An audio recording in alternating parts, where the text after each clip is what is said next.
ایک بریگیڈیئر کا تعلق ایم آئی سے ہے، یعنی پاک فوج کی ملٹری انٹیلیجنس سے ایک بریگیڈیئر کا تعلق ہے، اور ان میں سے جو دوسرے بریگیڈیئر ہیں ان کا تعلق آئی ایس آئی سے ہے۔ اب یہ جو دو بریگیڈیئرز ہیں ان کو ایک انتہائی اہم نوعیت کی لیکن سرپرائزنگ کال موصول ہوئی، اور یہ جو کال تھی یہ انہیں براہ راست آرمی چیف کی رہائش گاہ سے کی گئی، اس وجہ سے یہ بہت حساس نوعیت کی کال تھی۔ اب اس کال میں نواز شریف کے متعلق ایک پیغام تھا، اور یہ کال وصول ہونے کے بعد ان دو بریگیڈیئرز نے اور ان دو جنرلز نے نواز شریف کے ایک خوفناک ایڈونچر کے متعلق تحقیقات شروع کر دیں، کیونکہ آرمی ہاؤس سے ان دو بریگیڈیئرز کو یہ میسج پہنچایا گیا کہ نواز شریف نے ایک بہت خوفناک قسم کا ایڈونچر کیا ہے، فوجی قیادت کے خلاف ایک سازش کی ہے، اور ایک انتہائی حساس ڈاکومنٹ کے متعلق آپ دونوں نے،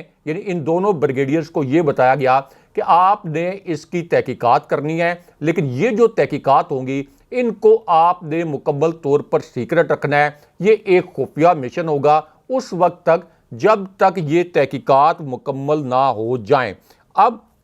یہ جو دونوں جنرلز ہیں جب انہوں نے یہ تحقیقات شروع کی تو اس دوران 4 ناقابل یقین کالز کا سراغ مل گیا پہلی مرتبہ۔ اب یہ جو 4 کالز تھی ان کا پورا ڈیٹا نکلوایا گیا، اس کے بعد جیو فینسنگ کروائی گئی، اور ان چاروں نمبر سے جس فون نمبر پر کال کی گئی اس کی پوری فہرست بھی ملٹری انٹیلیجنس اور آئی ایس آئی کے انہی دو بریگیڈیئرز نے نکال لی، اور پھر دو حساس ترین جو ڈاکومنٹس ہیں وہ پہلی مرتبہ سامنے آ گئے۔ لیکن اس کے بعد جو کچھ ہوا جس کے متعلق آپ کو ایک کلپ دکھاتے ہیں، یہ کوئی امیجن نہیں کر سکتا تھا، کوئی تصور نہیں کر سکتا تھا کہ یہ جو دو بریگیڈیئرز ہیں جن میں ایک کا تعلق ملٹری انٹیلیجنس اور ایک کا تعلق آئی ایس آئی سے ہے، یہ نواز شریف کے ساتھ یہ کچھ کر سکتے ہیں۔ اور شریف خاندان کے بھی ان دو بریگیڈیئرز کے اس اقدام سے ہوش اڑ گئے، مریم نواز مکمل طور پر سکتے میں چلی گئیں، اور شہباز شریف کہیں روپوش ہو گئے۔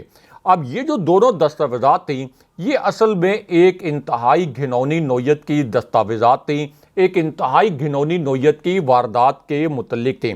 ان کے متعلق پہلے فیز میں اور پہلے مرحلے میں خفیہ طریقے سے چھان بین کی گئی، تقریباً 71 لوگوں کو انویسٹیگیٹ کیا گیا، 71 لوگوں کو انٹیروگیٹ کر کے ان سے تحقیقات کی گئی، لیکن اس کے بعد یہ پتہ چلا کہ ان کا ایک ماسٹر مائنڈ ایسا بھی ہے جو کہ بیرون ملک مقیم ہے۔ یعنی 71 لوگوں سے جب تفتیش کی گئی تو نواز شریف کی اس بھیانک واردات کے متعلق ایک ناقابل یقین دستاویز تو سامنے آئی، لیکن ایک ڈاکومنٹ ایسا تھا جو ایک ایسے ماسٹر مائنڈ کے پاس تھا جو کہ پاکستان میں موجود نہیں تھا۔ یعنی اس وقت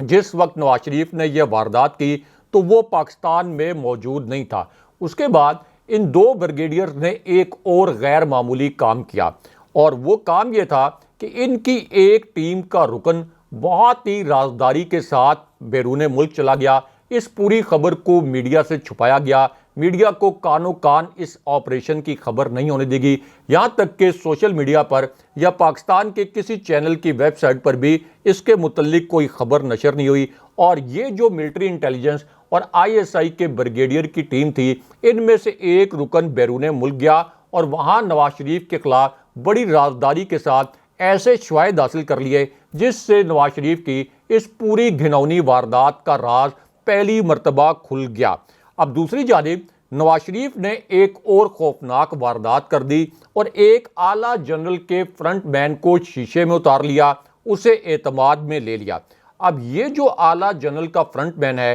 یہ اصل میں ایک بڑی کاروباری شخصیت ہے۔ کچھ عرصہ پہلے تک یہ بہت بڑی کاروباری شخصیت نہیں تھی، لیکن اس کے بعد اچانک اس کے جو اثاثے ہیں ان میں اضافہ ہونا شروع ہوا، اور نواز شریف نے اس اعلیٰ جنرل کے اس رشتہ دار جو کہ اس جنرل کا فرنٹ مین بھی ہے، اس کے ذریعے ایک ناقابل یقین سیاسی فائدہ اٹھانے کی کوشش کی۔ اب یہ جو اعلیٰ جنرل ہے اس کے متعلق یہ بھی پتہ چلا کہ اسلام آباد کی ایک بیش قیمت ہاؤسنگ سوسائٹی ہے، وہاں پر ان جنرل صاحب کے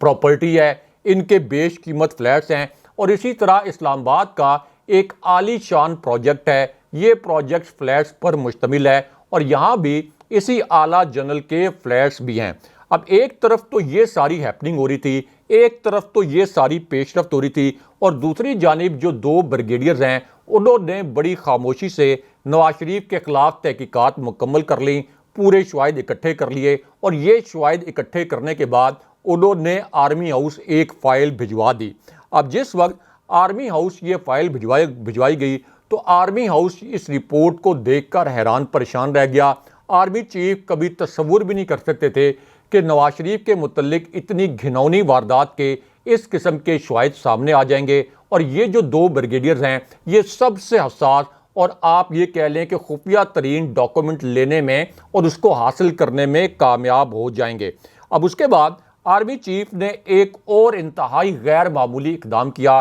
انتہائی غیر معمولی ایکشن کیا، کیونکہ آرمی چیف نے اس کے فوراً بعد D G I S I کو بلایا، اس کے بعد chairman joint chiefs of staff committee کو بھی بلایا گیا، پوری فوجی قیادت کو آرمی چیف نے طلب کیا اور ایک ہائی پروفائل میٹنگ ہوئی، ایک اعلیٰ ترین سطح کا فوجی اجلاس ہوا اور پوری فوجی قیادت بھی اس رپورٹ کو دیکھ کر حیران پریشان رہ گئی، خاص طور پر وہ ماسٹر مائنڈ جو کہ بیرون ملک مقیم ہے، اس کے متعلق جس قسم کی معلومات اور جس قسم کے شواہد آئی ایس آئی کے یہ بریگیڈیئر اور ملٹری انٹیلیجنس کے ایک بریگیڈیئر لے کر آئے، یہ سب کچھ دیکھ کر فوجی قیادت ہکا بکا رہ گئی اور اس کے بعد فوجی قیادت نے ایک اور ناقابل یقین فیصلہ نواز شریف کے متعلق کیا۔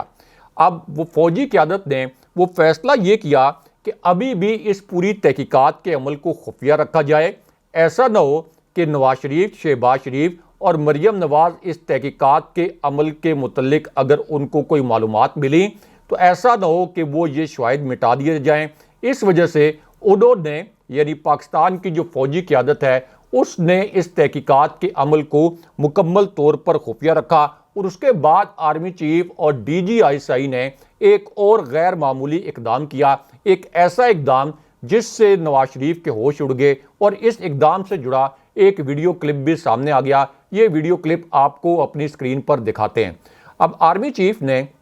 اور D G I S I نے وہ اقدام یہ کیا کہ وہ ایک بڑے مخصوص قسم کے مقام پر خود پہنچے، یہاں جا کر انہوں نے نواز شریف کے خلاف مزید شواہد حاصل کیے، لیکن دوسری جانب نواز شریف بھی ایک اعلیٰ جنرل کے فرنٹ مین جو کہ اس اعلیٰ جنرل کے رشتہ دار بھی ہیں، ان کے ساتھ ایک ناقابل یقین نوعیت کی ڈیل بھی کر رہے تھے۔ اب ایک طرف تو یہ ڈیل ہو رہی تھی، یعنی ایک اعلیٰ جنرل کے فرنٹ مین کے ساتھ نواز شریف کی ڈیل ہو رہی تھی، اور دوسری جانب آرمی چیف اور D G I S I ایک حساس مقام پر پہنچے، یہاں سے نواز شریف کے خلاف حساس ترین دستاویزات اکٹھی کی گئیں اور اب نواز شریف کے خلاف ایسے شواہد آگے جو کہ ناقابل تردید تھے، جن کی تردید کرنا ناممکن تھا۔ اب جس وقت آرمی چیف اور D G I S I کو یہ پتہ چلا کہ نواز شریف مکمل طور پر پھنس چکے ہیں تو پھر نواز شریف نے ایک اعلیٰ ترین جنرل کے رشتہ دار جو کہ ان کے فرنٹ مین کے طور پر کام کرتا ہے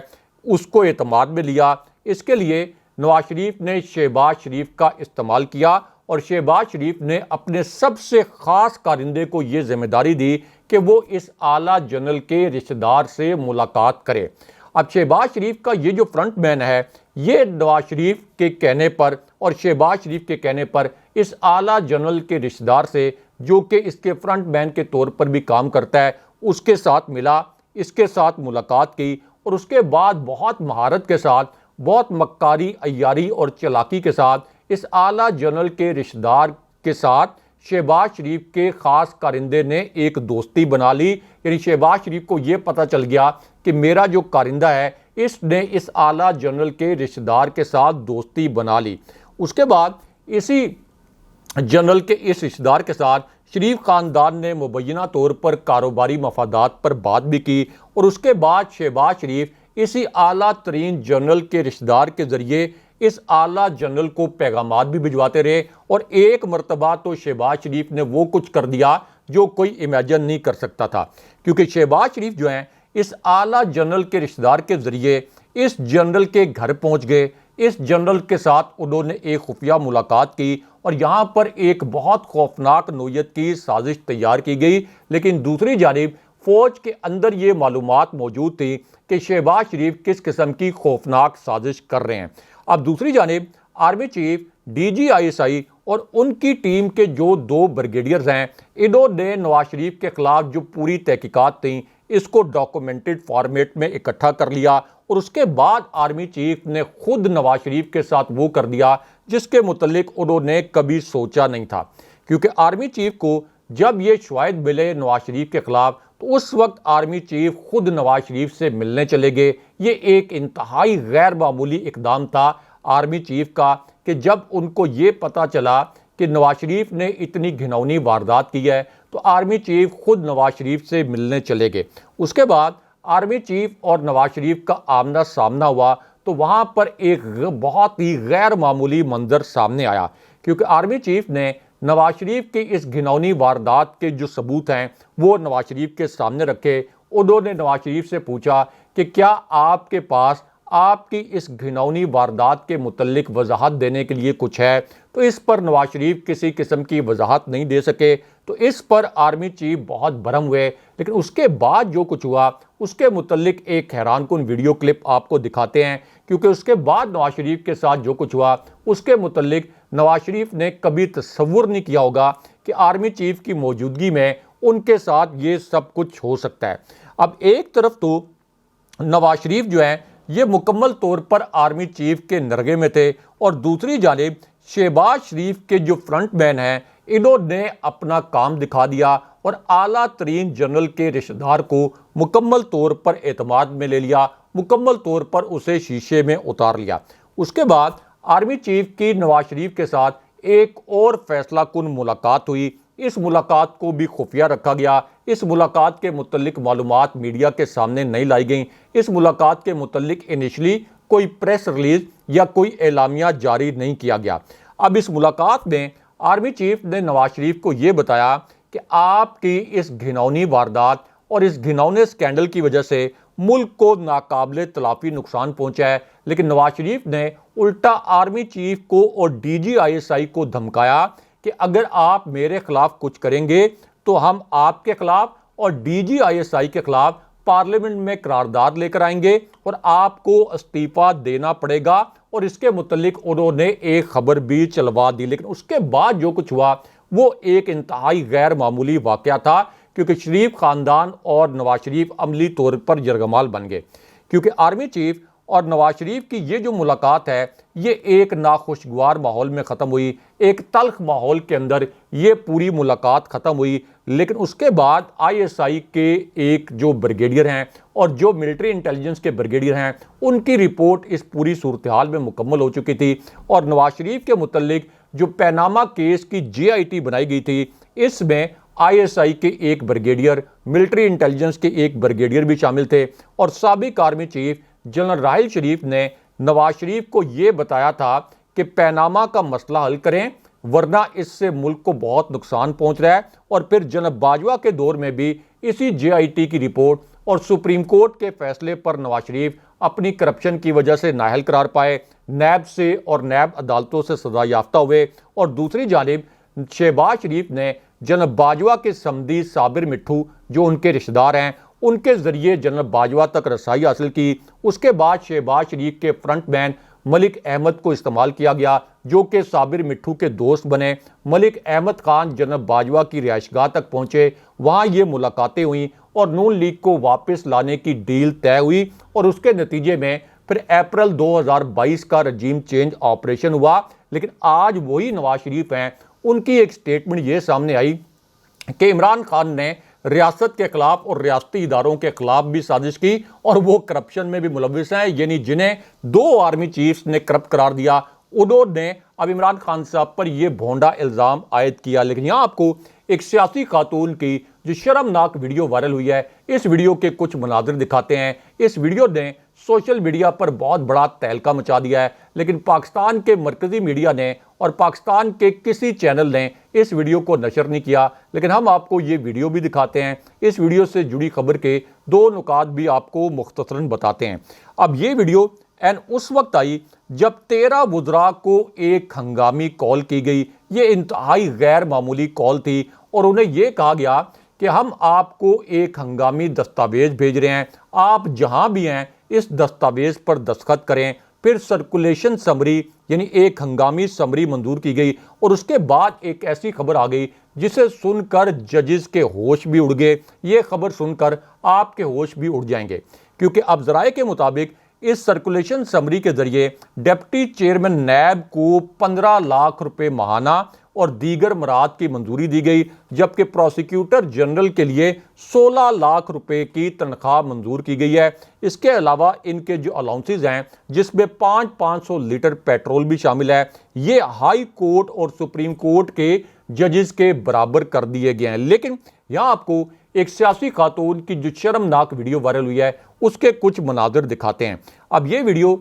اس وقت وائرل ہوئی جب اب سے 3 منٹ پہلے اڈیالہ جیل سے ایک اعلیٰ جنرل اور عمران خان صاحب کے متعلق ایک ناقابل یقین ویڈیو وائرل ہو گئی۔ اڈیالہ جیل میں آج کے دن میں ایک بہت بڑی انہونی ہو گئی۔ یہ ویڈیو ایک ایسی ویڈیو ہے جس کے کچھ مناظر ہم تو آپ کو اپنی اسکرین پر دکھاتے ہیں، لیکن پاکستان کے مین سٹریم میڈیا نے اس ویڈیو کو بھی مکمل طور پر سنسر کر دیا، کیونکہ اس کا تعلق ایک اعلیٰ جنرل سے بھی ہے۔ لیکن ہم آپ کو یہ ویڈیو بھی دکھاتے ہیں اور اس ویڈیو سے جڑی خبر بھی مختصراً بتاتے ہیں۔ تو معاملہ یہ ہے کہ آج ایک انتہائی اہم شخصیت اچانک اڈیالہ جیل پہنچی، اور اس کے بعد اڈیالہ جیل سے ایک ناقابل یقین منظر سامنے آیا، کیونکہ جس وقت یہ اعلیٰ شخصیت اڈیالہ جیل پہنچی اس کے بعد عمران خان صاحب کے پاس ایک اہلکار پہنچا۔ اس اہلکار نے عمران خان صاحب سے 33 سیکنڈ تک مکالمہ کیا۔ عمران خان صاحب کو بتایا گیا کہ ان سے ملنے کے لیے کون سی شخصیت آئی ہے۔ عمران خان صاحب یہ پیغام ملنے کے بعد اپنے سیل سے باہر نکلے۔ اس کے بعد وہ ایک تنگ و تاریک برآمدے سے ہوتے ہوئے، وہاں سے گزرتے ہوئے ایک کانفرنس روم میں پہنچے۔ لیکن اس کے بعد جب خان صاحب اس کانفرنس روم میں پہنچے تو یہ جو شخصیت عمران خان صاحب سے ملنے کے لیے آئی تھی، جیسے یہ اس کانفرنس ہال میں یا اس میٹنگ روم میں داخل ہوئی تو اس کے بعد وہاں پر ایک بڑا تکلیف دہ منظر دیکھنے میں آیا، جس سے جڑا ایک کلپ بھی وائرل ہو گیا۔ کیونکہ جیسے یہ شخصیت اس کانفرنس روم میں پہنچی، عمران خان صاحب اس میٹنگ روم میں موجود تھے، اور جیسے یہ ملاقات شروع ہوئی، جیسے ہی دونوں نے بات چیت شروع کی تو اس وقت عمران خان صاحب کے دائیں ہاتھ پر جو دروازہ ہے، یہاں سے ایک جاسوس اندر داخل ہوا، اور ایک اور جاسوس جو ہے وہ عمران خان صاحب سے ملاقات کے لیے آنے والی شخصیت کے عقب میں کھڑا ہو گیا تاکہ ان دونوں کی جاسوسی کی جا سکے۔ لیکن اس کے باوجود عمران خان صاحب کا ایک ویڈیو پیغام اور ایک ان سے جڑی ویڈیو پہلی مرتبہ باہر آ گئی۔ اس ویڈیو کو اگرچہ سنسر کر دیا گیا، لیکن ہم آپ کو یہ ویڈیو کلپ بھی دکھا رہے ہیں اور اس کے ساتھ اس سے جڑی خبر بھی سنا رہے ہیں۔